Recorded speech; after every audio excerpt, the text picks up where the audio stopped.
Hey, good afternoon, everybody. Tom Stewart here. Our guest today is Martha Woodward, and this is Smart Business Moves. Martha, how are you? I am good. I'm good. We're minus Liz. Yeah, I think she's on a cruise. That's what you said. She's cruising away, so she should not be here. I'd No, say she's drinking Mai Tais, but she's not drinking. So, but she's having fun she and is. probably hitting those buffets. And if they have like a casino there, she'll probably be spending a little time there True, too. true. Boy, she can win in those casinos. Well, I'm sure she uh, can lose too. yeah, if you do it, if you play enough, you're going to win. It's just a matter of the ratio win to lose, right? Yeah. Yeah, and speaking of casinos, that makes me think really the only time I ever gamble is when ISSA goes to Vegas. And I've got a few blackjack buddies, Dom Williams and then Kyle Walker. Those two are my blackjack buddies, but they're willing to lose a lot more than me. Right. Yeah, I But they watch. win some too. You win some, you lose some, and Oh yeah. Oh yeah. They'd probably say they win more than they lose. I don't know. you so what's your game, Martha? What do you play when you're in Vegas? I used to play just the slots, and I never manage my money as well as I manage my money when I play the slots. I Okay. mean, I like the old days where it would cash out into a bucket because Ding, ding, ding, ding. Yeah. yeah, well, because I would have a winning bucket and a spending bucket, and you could keep it separate. But then they were on to us and then make you put money in or the card or whatever. And then you have to, I sit there counting on my hands how many times I'm going to spend that thing. Because, like I say, I never watch my money as well as I do as when I'm gambling. So when your spending bucket is empty and you've got money in your winning bucket, do you just kind of dump that in your spending bucket and start over? No, no, Okay. that's what I'm saying. I'm really good at trying to keep That's kind of what happens when it's on a card, right? You just right. And when you had the buckets, it was easy, but I think they figured that out and then they made it all just dump into one little total. And so, yeah, you have to keep track of how many spins, but I'm sure the audience doesn't want to talk about casino other than ISSA is pretty fun and it's in Vegas and there's lots to do. and I'm going to go to the residential.issa.com, and arcsi.org still works too, and I use that just because I'm lazy. But um, here's the link if you want to know more about ISSA, and they've got a pretty good education track, and they have a lot of quality speakers. And Martha, you're going to be presenting in ISSA this November, right? I am. I'm going to be talking about accountability. I haven't done that talk before to the cleaning industry. I went to a few other unrelated conferences and talked about it, but yeah, I'm talking about accountability because so many people have trouble holding people accountable. Like, you know, and it's easy to do. I mean, it's easy to be frustrated with your field staff or management staff or whatever. But at the end of the day, I always say if you're feeling frustrated, the first question you have to ask is one, do they know what you're expecting them to do? Sometimes they don't. And two, are you talking to them about it? Right. So and A lot that's of the time, a part lot of that's times hard. we complain to the wrong people, don't we? Right, Right. Yeah. If you're ever, and I know this happens, and I did the same thing, like, but I would try to catch myself. Like if I was ever complaining to, say, the office manager about one of the field techs or something that's going on, I'd have to catch myself and think, do they know I'm unhappy? Because if they don't know, and you haven't set up all the clear expectations, they don't know where they're at, all those things, then it's not fair. It's not fair at all. So I spent a lot of time working on that, and I don't know exactly why or where my passion was. Of course, with quality driven, having metrics were super important to me. And I think the reason that I love data, especially in like a home service business, is it takes all the emotion out of it. It's Okay. here's the numbers that I need you to meet. You either met them or you didn't. So, yeah, I guess a lot of times when it comes to accountability, we're not really good at that. Mm, And, I guess what I'm hearing is part of that is we don't really establish the expectation. You can't hold somebody accountable if they don't know what's expected. right, right. Yeah. I mean, most of us would say, for, say, a field tech, we want them to show up. We want them to do a good job, um, provide good customer service, all those things. But at the end of the day, what's that mean? Right. And your definition of good and the text definition of good are probably different. So if you haven't defined that, then you're the only one that knows what you expect. So, and you may not have even defined it for yourself. You just have a feeling that it's not good enough. So it's a good subject. It's one that could be just, it can make your life a lot easier if you do sit down and define everything really well. um, you have to define it for every job role that you have, but once you do the first couple, it's not as hard.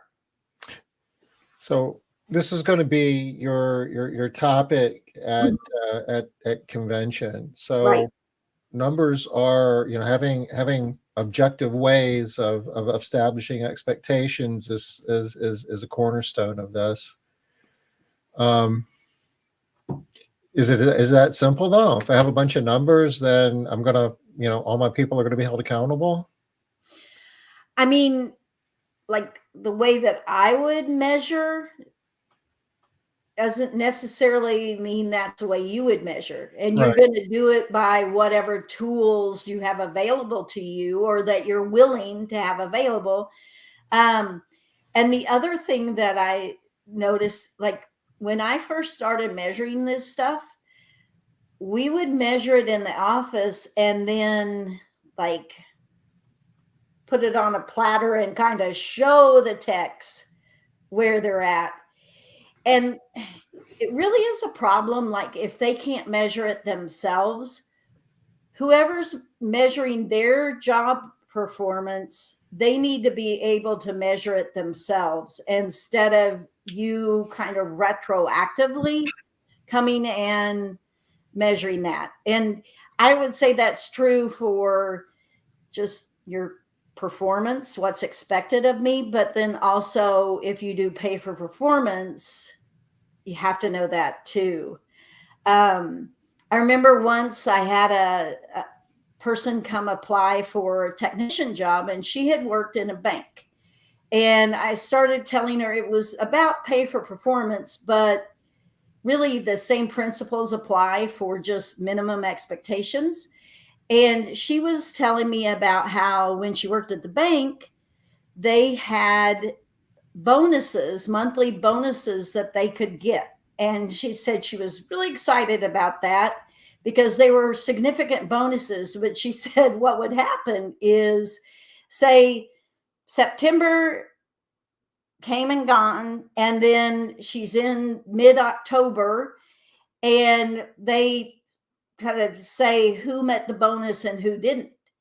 And she said it felt like a crapshoot, because you'd be told yes or no, and you had no idea why you didn't meet it or why you did meet it, and it felt very arbitrary. So when I was telling her about how we did things, she was saying that's how that came up, because she was like, oh, good, that I she said, I just quit trying because I had no idea, and it felt like, Tom told me that he might get kicked out, but we're still live, so we're good. But anyway, she said that she just quit trying, and that it felt like if her boss was in a good mood the night before, she got the bonus. If her boss was not in a good mood the night before, she didn't get the bonus.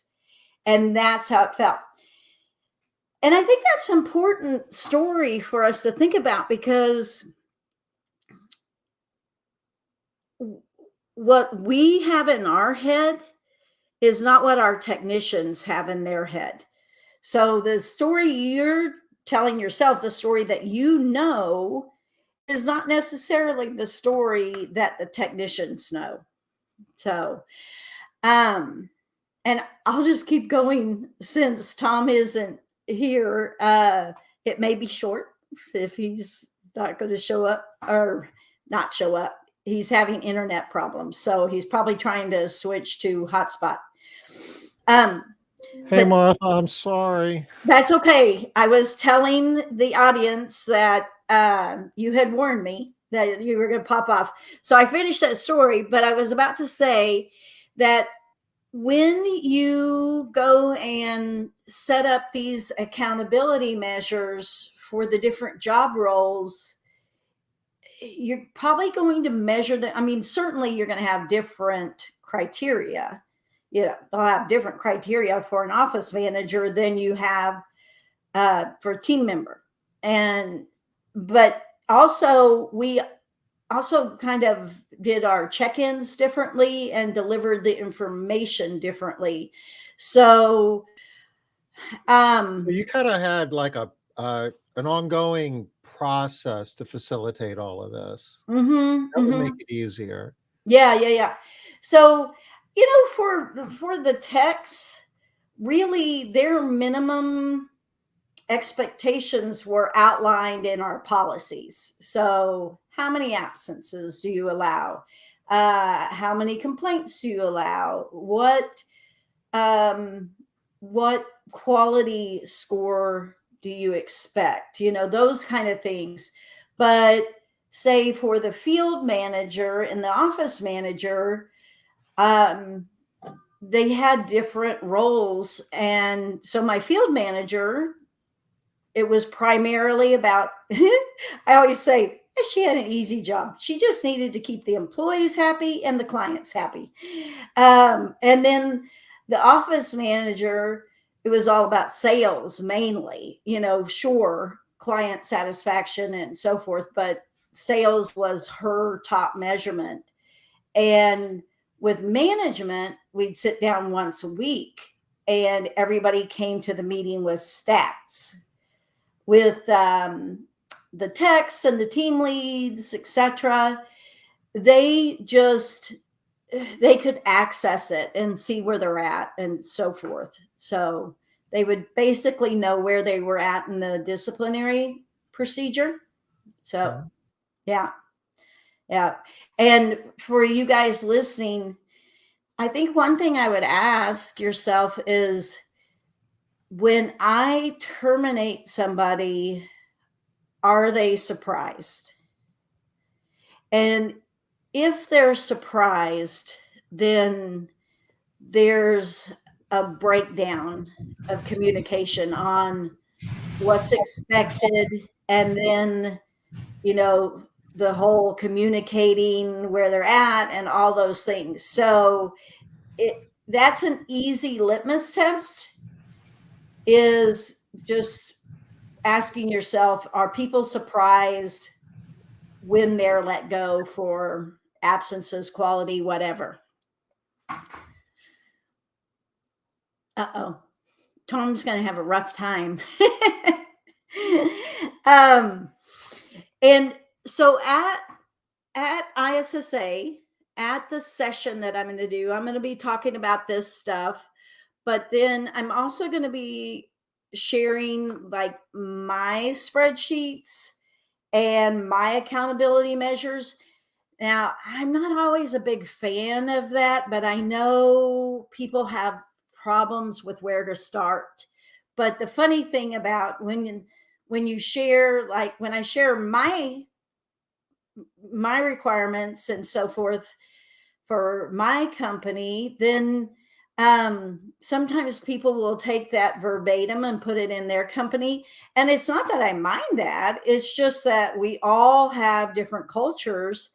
And like, I have a really great friend, and she's like, there's no way I could run your absence policy and have anybody employed. But for me, it worked. It worked well. So you find those you find the common ground in your company. Before Tom and I got on here, something he was asking me if I wanted to talk about quality driven, what I want to talk about. And the only thing that I would say about quality driven is we have a place for you to track all these HR issues and put your policies in there and all those things. And then we have reports that come to the admins and to the employees. That for the admins, we show that, who's kind of in jeopardy. And then for the employees, we show them where they're at, whether that be just like, a verbal warning stage or further into the process.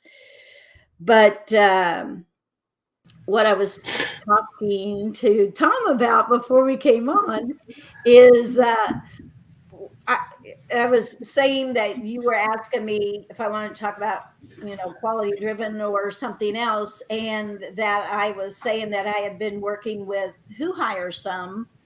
Okay. And for those of you who don't know, Dom Williams used to own a company called Hire Who. And I mean, that's hard. I have to remember which way it is now and which way was it? Who hire who? Yeah, it was Hire Who, and that's when Dom owned it. And then he sold it to these people called Perception Predict, and they kind of rebranded everything, and it's called Who Hire. So they have their little owl mascot and Reggie, and he's very cute. But anyway, I was telling Tom I've been, informally working with them some, just because it fascinates me. I'm a data nerd, especially when it comes to employee systems and measurements and all those things. And so Who Hire is an automated applicant tracking system, but it started as Perception Predict, which was basically kind of an AI applicant predicting system. Now, I'm sure I'm not saying any of that right, but basically predicting an applicant's performance if they were to be hired. And artificial intelligence to do that. Right. So I am not in any way the founder or anything. So I will say that what this company does is they come in, and I don't know, there's hundreds and hundreds of these psychogenic characteristics or whatever. It's not like a personality characteristic. And I cannot explain the difference because, like I say, I don't work for them. But what it does is they, through a bunch of research, will narrow down these psychogenic characteristics, for lack of a better term. Are And they unique for various jobs? Like if I'm looking to hire a bookkeeper versus a cleaning yes, technician, the yeah, psychogenic characteristics are different. yes. Yeah. And one of the ways that they do that is they know from other positions, and like they started out in big companies. They can narrow it down on their side initially, and then they come in basically at the beta stage. And I think they would tell you they're still kind of in the beta stage because AI only gets better with data and The information. more data, the better that Mhm. gets. Yeah. Is there a feedback loop after you hire someone that Yes. tells them, did they guess right or not? Well, that's where I come in. Okay. That's where um I had a we had a mutual friend that wanted the two of us to talk. This guy from what's now Who Hire and me. And anyway, I think we both got on that call like, all right, you know, so and so wants us to meet and hi, and then we got to talking. And as his name's Jonathan Wisman, as he was talking, I got chill bumps, and I'm like, oh my gosh, I think this is why some of this data exists in my world. And but I've never had the opportunity to match it up, Mhm. to a prediction and then the after. And so anyway, we've been kind of working closely. So he originally took some of the QDS users because they've got the data, and we've got the data on absences and all kinds of things. Quality, Right, scores. right, right, right. Mhm. Yeah. And so anyway, it's still in the early stages. I know there are some raving fans, and then there are some people that probably want it to be perfected sooner than it's gonna be perfected, that are more skeptical. I myself look at it as it's learning, and it's pretty impressive how right it is considering the limited knowledge. Like, It's gonna get better as time goes on, though. yeah. And I, so I don't know how many people in the residential cleaning world know of a guy named Tommy Mello, but he founded A1 Garage Doors, and I don't know his numbers, but I think he just sold for A lot of money. yeah, yeah, whatever. I don't even know. It might even be in the billion. I don't know. It was a lot of money. Well, Tommy has been using this company for years, and he is using it for lots of his roles, but he started using it for his technicians that go out to the house to install. He needed them to also do upsells. And so he wanted to predict not only, the quality, the attendance, but also their ability to sell. And so over the years, like last year, they were able to predict, and he's shown me the data, and within it's within something ridiculous, like, I don't know, $25 for the year, so with their prediction, but now the difference is when you've got a really big company, then, he has thousands of employees to be able to run all these Got more data.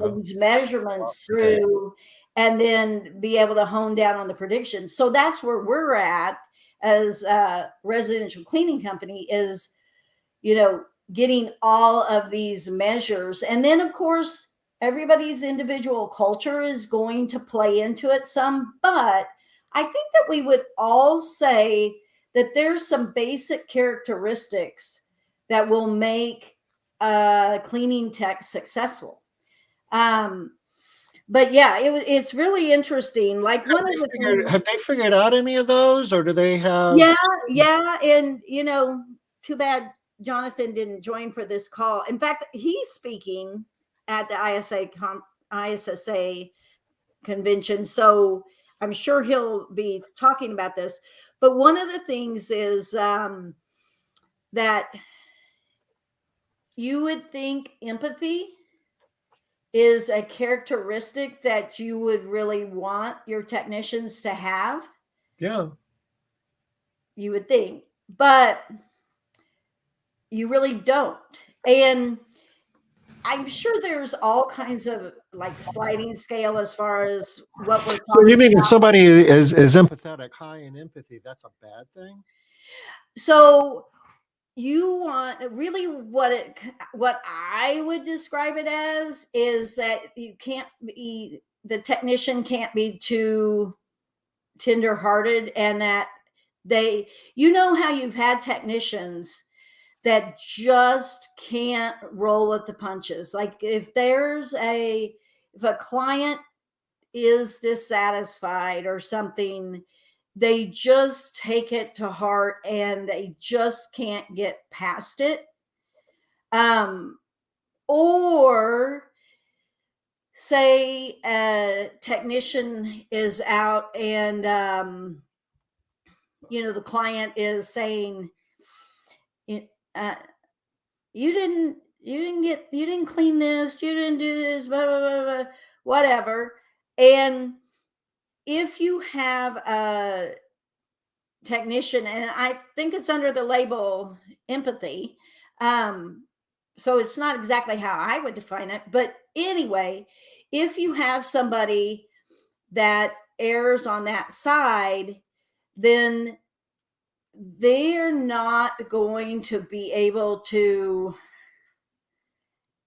act like, oh, okay, Mrs. Smith, yeah, I see that, okay, I'll fix that, blah blah blah blah blah. They won't be able to do that and move on. They will They will feel the pain of disappointing Mrs. Jones, and they won't be able to do their job, or they'll wind up not liking their job because right. it's like I guess it's like doing like outbound sales. You've got to not take any of it. You got to be able to take no, and you not take it personally. And Right. Yeah. And there were several other, but that was one that surprised me. There was another one, and I can't remember it off the top of my head, but it was pretty interesting. And but then, my gut response was to be like, huh, no. But then as he explained it, I thought, that's right. I mean, it is right that we would have excellent detailed cleaning techs, but if they couldn't let that stuff roll off of them, then they didn't like their job. No matter how much we told them they were doing a great job, they just couldn't let that go, and they just didn't feel successful, and so they couldn't keep that job. because it just ate at them. So, you know, stuff like that, I find that very fascinating. And yeah, I mean, I think That's there's crazy. I mean, credence it makes a to it. ton of sense, but never in a million years would I have looked at that as a criteria for somebody who's going to be successful in a cleaning professional role. Right. Right. I mean, you know, I would ask the questions about like their past attendance and, you know, what would cause you to call off. And, you know, I would focus on some of those things. And they do ask about that. You know, I, the quiz, whatever you want to call it, that they Assessment. give the applicants takes about 10 How many minutes. questions? I knew you were going to ask that. I don't remember. All I remember is it takes about 10 minutes for the average person. Now, what I imagine a lot of people would say is it's so hard to find help, and you know, I'd have nobody apply. But at the end of the day, for me, you know, if I have somebody who's not willing to do a 10-minute assessment, like towards the last step, and you can put it at the beginning, you can put it at the end, but if they're not willing to do that 10-minute assessment at the end, then they don't really want that job anyway, and Right. they're just going to job hop. So you know, that would not be a concern for me. um but yeah, and I think it's just going to get smarter and smarter. I mentioned that as part of this funnel. It's funny, I'm talking about who hire, not QDS, but I could say We can it's talk about QDS too, and I still have a couple more questions about accountability, but we'll swing back around to that. okay. Well, I was just going to say, wrapping up about who hire. So this is very much in beta, but as part of a feature that they're going to have for their, you know, anybody that's using that platform, um, is a AI bot that will do a phone screening for you. Now, I did one. He asked me if I would do an interview. They have a little phone screening. So I was the applicant, and it had only learned from 10 times. So you know, this AI bot had only had 10 interactions. So that's not very much. But it, it was so it wasn't perfected at that time with like, you know, a few places that had too long a pause and stuff. Right. But here's where I was really impressed.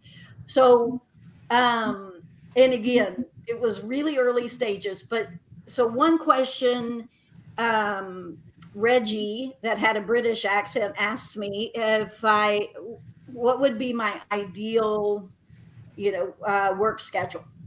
And I said, you know, Monday through Friday, and I need to be done at 5 so I can pick up my daughter from school, you know, that kind of thing. And so the next question was, so do you prefer daytime or evening? And you know, I did, I just answered that question. I Yeah. know. And then I kind of go, I just told you, blah, blah, blah, blah, blah. And this AI bot goes, oh, I am so sorry. You're right. You did tell me. And then it kind of repeated what I said. And I was pretty amazed by that because it really did recover kind of like Mhm. a human being, you know, and I was purposely trying to test it on some things, and he had told me don't test it too hard because you know it wasn't ready. But I I was impressed that it could respond to tone. Um, so I think there's a Mhm. future, and like he was saying, it's just a tool. Like if you wanted to do some knockout questions and do it through a phone call, and then you know the phone call is recorded, So if you wanted to do that as part of your screening process, um, you could. But again, my fascination with Do it, they, I mean, I guess you're talking to a bot. Do they tell you that, hey, no, they don't tell you. And if it didn't have the pauses, I'm not sure I would have known. you I know, mean, yeah, some of the fast food places are using yeah. AI now bots to take orders at the drive-through, Mhm. and I believe they tell you up front that, "Hey, I'm a bot," Uh-huh. and they've got them to the point where they can do it all themselves about 70% of the time, and about 30% of the time, and this is something I read a couple of months ago, so they may even be better now. Somebody will say, "Hey, I've got food allergies. Does this, Yeah, milkshake have blah, blah, blah in it? And I'm going to let you talk to my manager." And it'll yeah. like kick you over to a human being. Uh-huh. But, 70% of the time can, save you a lot of Right, time. Yeah. right. And I would imagine that just like anything else, you make up the script and then or you make up the questions, and I'm sure you have the option to say it's a bot or not say it's a bot. But and maybe it's going to say it's a bot, but since they were just doing beta testing on me, it didn't. Right. But I was impressed with the conversational style, and that for such an early thing. um but then at the same token, it is a little scary, I mean, all of there's two sides to all of that. So And so, you know, somewhere in the future, those bots are going to be, giving quotes, booking mhm, jobs, mhm. changing schedules. You kind of fill in the blank. It's not a Right, matter if, it's a matter of when. right, right. Yeah, I mean, I think about my kids and the jobs they have, and um spend a lot of money to go to be a UX designer, and one of these days, that who knows. So it's scary. It is scary, but I don't see it stopping. I mean, we've seen already with the screenwriters some of the legislation and stuff, and I'm sure that's all coming. But anyway, yeah, getting off on a tangent, but yeah, I think there's definitely some positive, and for me, my fascination is the prediction versus the results, and watching those things. And I just see that it's going to get to be tighter and tighter, because right now in the early stages, all you can do is take your current employees and have them take this assessment and then match up what they're saying with what the real results are. But then as you bring more and more people on, then you're able to get smarter and smarter about it. So, and I know one person that was using it, that was going to try it where they didn't even do an in-person interview, um, and see how it went. Okay. I personally thought it was a little early in the process to try that, but but then you take out the um, you take out the bias, as far as I remember Liz. I remember when, not that I ever perfected hiring, but I did perfect, for the most part, getting people out really quickly. But I didn't perfect hiring. But I remember Liz saying once, she was like, you don't, too many people are hiring based on they liked their personality, and that there are a lot of good interviewers out there. And I mean, that was years ago, but I remember that was an aha. I was like, I do that, Mhm. like if I like them and if the interview went longer because I enjoyed interacting with them and so forth, I would tend to offer them the job. And then, early on, they may disappoint me and I'd be like, what happened there? But along those lines, I also learned from somebody else when that happened to go back and watch that recorded interview to see what you missed. Yeah, and having a standardized process Yeah. that you repeat for everyone with, some behavior-based questions in it is always, a good practice as well, but if you can then throw in, questions that have, like, AI analytics, built into it, getting back to the empathy thing. Right. Wow, who would have guessed that? Mm-hmm. Yeah. Yeah. You'll need to go and listen to him. I think Jonathan Wisman is on Monday, the first day, and you'll need to listen to him because it's interesting. There's some that you're like, yeah, okay, we know that, but there was at least one more that I was like, because he would ask, and I remember giving the wrong answer to two of them, and because I was thinking, yeah, you need to be empathetic, and there was another one, and so it was pretty interesting, and then after he explained it, I thought, well, that's right. That is right. I had some great people that I just loved, but man, they just couldn't get past any of the negative stuff. So, anyway, You know, you were mentioning, how AI is going to be changing the job market in the future and what type of jobs are going to be available. I'm going to kind of take a quick detour for a minute because this is Jolt's report Wednesday. At least I will if my computer behaves. Am I? There we yeah. go. Jolt's report came out today. This is the job opening and labor statistics, and the number was supposed to be like 8.8 million job openings, but it came in at 9.6. And everybody's like, oh my goodness, where did all these new jobs come from? Because the idea is they want the job market to cool off to stop inflation. So Mhm. this is, kind of a mixed bag here in terms of how the markets are looking at it.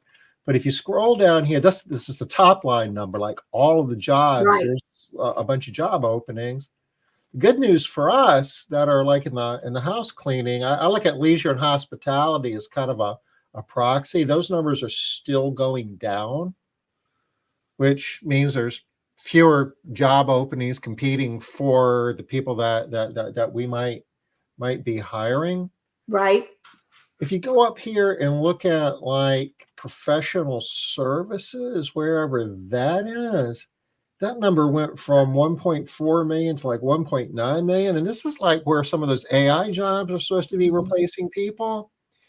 So maybe it's going to happen. I think it will happen at some point in time, but it looks like things are looking pretty good for those folks at the moment.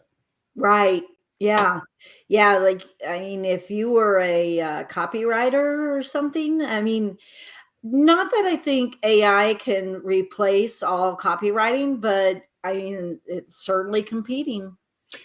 Yeah. And, if being a development engineer writing code, Yeah. still people involved, but there's AI tools that allow those people to be a lot more productive. So Yeah. do you Yeah. need as many of them as you used to?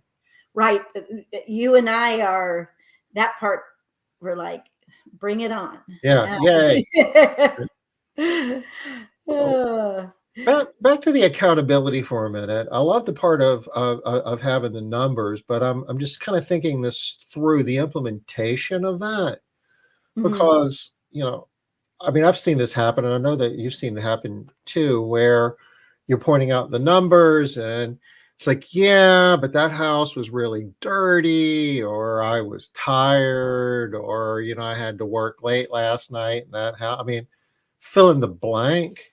Right. So, I'm just thinking about what are the things that get in the way of creating accountability, and you You can get know, into you know what I'm saying. Okay.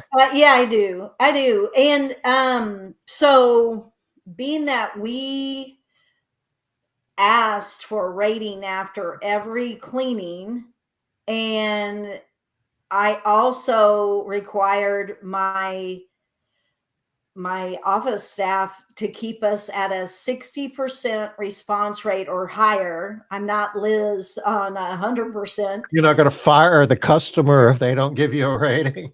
No, I will fire them if they don't give us a rating and then all they do is complain, but anyway, um, so yes, I absolutely broached that with our employees. And the way that I the way that I explained it to them is that it all kind of evens out in the wash, as far as you're going to have clients that are very detailed and have very high expectations. And of course, we were only measuring them based on our scope.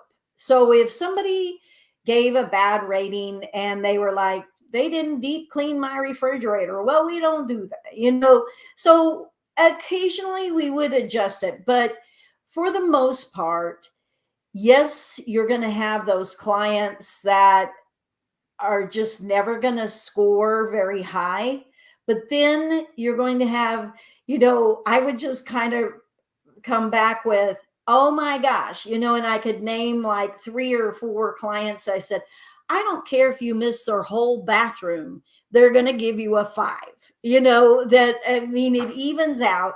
Yeah. And I found that it's just trends, honestly, it's just trends. And you get a feel for, because I wasn't holding anybody to minimum standards of a 5.0 out of 5. So you build in some of that variance on what's acceptable. But you get to know what the like I knew in my company, if we dropped below a 4.65, we were in trouble with quality. I just knew. And the same thing for if somebody got out of training and I was watching their scores and they got out of training and then they were dropping, I knew that they probably were going to be around about 2 more weeks, Yeah. and so, and definitely like when we would have a new hire and they weren't a good fit for the company, they would argue it's not fair. But for the most part, the people who were a good fit for us, with a little help, could understand that yes, you're going to have those people, but you're going to also have these people, and it all works out in the wash. And occasionally, I mean, one thing that the scores do is, way back in the day, so when I first started this, our quality was in the gutter. I tell the story of, if I was having to answer the phones and I saw on caller ID that it was a current client, I did not want to pick up the phone. And it was like, You knew what you were going to hear. yeah, if it was a reschedule, you'd be like, oh, thank God. But yes, I knew that most likely it was going to be a complaint. And we were bad. I mean, like, we were the equivalent of less than a 4, on our overall rating. And so when I start putting this in place, we just had to raise our minimums over time. And so what my minimum expectations were 10 years ago or whenever, was way different than it was towards the end of when I owned the maid service. So it was Yeah, Those it could be is hard. hard. Those could be hard discussions, though. And, I guess part of the whole accountability thing is some people don't like to have the hard discussion. Yeah, but I think as owners management, it really helps to have a lot of data and to know what's normal. And so let's say that your normals are 4.7-ish or whatever, and then you have somebody that's hovering in 4.4, 4.5, it becomes a much easier discussion because I mean, it's like saying when you're developing like an absence policy, you figure out what is acceptable within your culture, and then the discussions become easier. And it, like I say, those scores, we used to have to go check, well, not every house, but back when we were in the gutter, I had a person hired, and that's kind of all they did were these surprise inspections when we were trying to turn everything around. And then fast forward, I could use those scores to say, hey, we're getting, this person's scores dropping. I need you to go and check this team, this person, whatever. And it helps you figure that out. So, yes, you've got the data, and then you can also go and assess it, inspect it yourself to validate it. But like I say, there were, we would see just as often, like a client that would maybe always give fives, fives, fives. And then we tried to go twice a year to do an in-person inspection. We'd go do an inspection, and that house was, sometimes it was horrible. Like baseboards, The customer kitchen was happy, fittings, though. but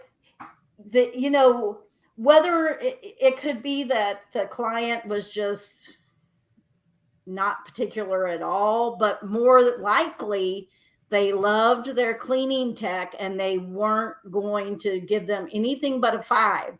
And then when you would go, you'd be like, oh my gosh. And so those were kind of some of the things that help that it balances out. Okay. Yeah. So you do recommend, even with a quality feedback system like Quality Driven, Yeah. that you would do some physical in-home inspections every once in a while. Yeah. Yeah. So, we had a whole hierarchy list. And again, like in the beginning, I had a field manager. That's kind of all she did, that and training. In our hierarchy list, we would check all first time cleans. And that was because back in the day, we were giving such a bad first impression. And so I had every first time clean checked. Now we evolved to where we didn't have to do that at all, but we just had some criteria. And once we got our quality where it was good, and we stayed above 4.7 and etc., then really the only in-person checks that we did were to validate complaints. So if we had somebody complaining, we try to go immediately, but most of the time you get the, oh, I fixed it kind of thing. So what we would do is, if we suspect, like basically we were trying to figure out, is it the client complaining, trying to get a refund or something, or did the cleaning tech slip? Now, when you have history, it helps you to kind of start making some of those judgments, but we might go that next cleaning after a complaint to go check that house, so that if they complained again, we had seen it. Right. Right. Yeah. Yeah. We had seen it. And then, like you say, we try to go to every house, particularly the biweeklies and the weeklies, at least twice a year for an in-home inspection. Okay. Yeah. So, we're kind of getting up at the top of the hour here, and I'm not sharing what I thought I was. I wanted to make sure everybody could find your website, Martha, because a cornerstone of a lot of this accountability is measurement, and I agree 110%. If you're going to hold somebody accountable, you need to know the expectations. And if you can't measure it, you can't manage it. So you need to be having that discussion in the context of Mhm. numbers. When it comes to employee performance, you're a data geek, Martha. You got the numbers here. So Yeah. Uh, I'm more of a data geek with this stuff than I hate bookkeeping. My good friend Megan likes the accountant.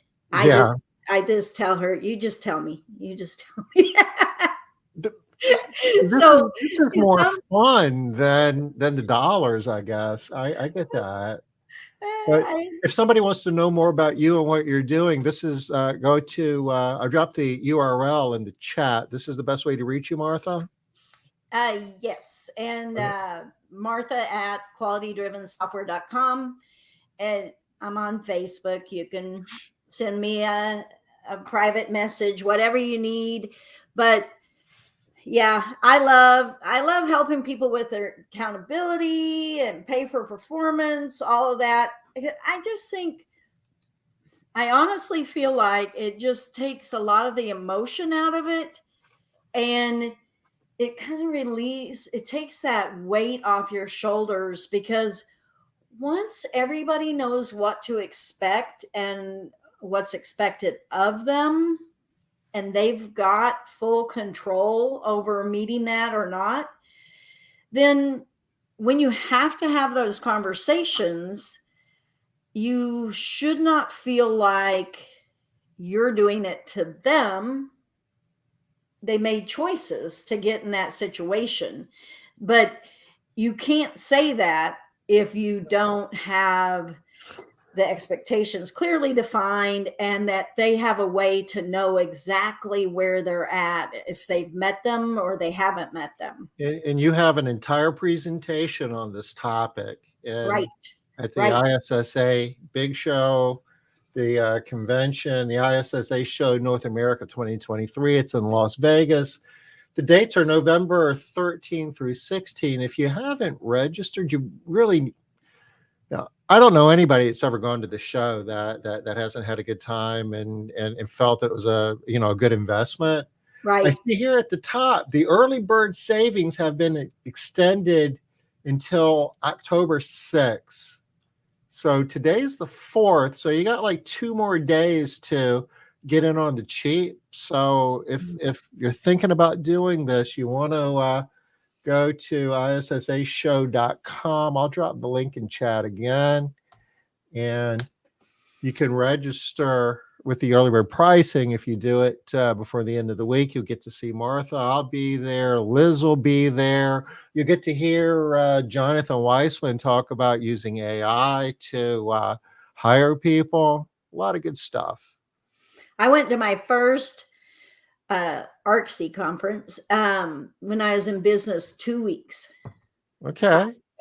I was in business 2 weeks. I remember it was way back in the day ordering from what was the guy that, he's no longer with us, but he had kind of a business in a box thing. And I think I was ordering from speed cleaning from Jeff Campbell's group. You're talking That's about not Gary that's Gorenstein? not the yes, Gary Mhm. Gorison. But anyway, I was like, is there, I was realizing really fast I had no idea what I was doing. And I opened my cleaning business because I liked having my house clean, and I had had a Mary Maid service when I lived in Ohio. So I had no idea what I was doing. I said, "Is there any education?" And then they told me about, ARCSI, and it was going to be in Florida. So I went, and I Okay. probably stood listening to you. I remember Liz, I remember Debbie, I remember Alonzo, and I didn't even know enough to ask. But for those of you listening that have never been, it literally changed. I don't think I would have stayed in business if I hadn't gone, because one, you knew there were people out there that were doing it right and had most of it figured out. And two, you found, and this was before the, you know, Facebook days, but you found a community that Mhm. understood and that could help you. So I Well, recommend you go. Martha, I really appreciate you helping Yeah. us out today, Thank you. sharing with us. It's an awesome topic, and hanging in there with our technical difficulties. Yeah. But I'm still Yeah. running off. Thank you, Tom. I'm running off the Wi-Fi still, so we're in business. Hey, if I don't see you before, I look forward to seeing you in Yeah. Vegas in I'll see November. you in Vegas. And Liz, we missed you. Okay, so we'll be back next Wednesday, 5 o'clock Eastern. Everybody take care. Bye bye. See you, Martha. Bye.